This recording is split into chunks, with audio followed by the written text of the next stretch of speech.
নিপু, কারখানা ছুটির পরে সড়কে তো একটু চাপ বাড়বার কথা। আপনি যেখানে দাঁড়িয়ে আছেন এখানেও প্রচুর মানুষ দেখলাম পায়ে হেঁটেই রওনা দিয়েছেন। ভোগান্তি দেখছেন কি বৈরী আবহাওয়ার কারণে?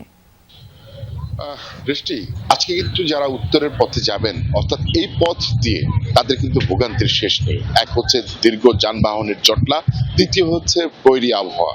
দুটি মিলিয়ে একেবারে ভোগান্তির চরম পর্যায়ে পৌঁছেছে এখানকার এই পথের যাত্রীদের। যদি একটু দেখাতে চাই, যে পথ অর্থাৎ নবীনগর চন্দ্রা মহাসড়ক দিয়ে চন্দ্রা পর্যন্ত, একেবারে চন্দ্রা থেকে বারুইপাড়া পর্যন্ত যানবাহনের কিন্তু একটা দীর্ঘ সারি রয়েছে। এই যানবাহনের দীর্ঘ সারি এখন থেকে নয়, একেবারে সকাল থেকেই কিন্তু এই সারি আমরা দেখতে পাচ্ছি।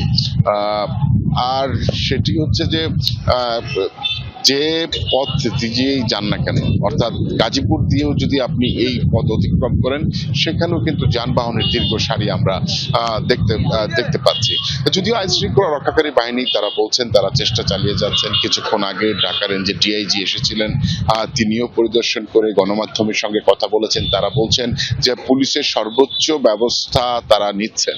আসলে বৈরী আবহাওয়া বাদ সাধছে, সেই সঙ্গে অনেক যানবাহন একত্রে বেরিয়ে আসার কারণে আসলে পরিস্থিতি সামাল দিতে কিছুটা ব্যাগ পেতে হচ্ছে পুলিশকে। এই বিষয়টি কিন্তু তারা বলে যাচ্ছেন। যদিও আমরা কিছুক্ষণ আগে দেখেছি বেশ কিছু স্বেচ্ছাসেবী দলেও কিন্তু এখানে রয়েছে, তারা কাজ করছেন। আপনাকে একটু দেখাতে চাই যে যে পথটি দিয়ে আসবেন, এখানে কিন্তু আপনি জানেন যে চারটি লেন রয়েছে।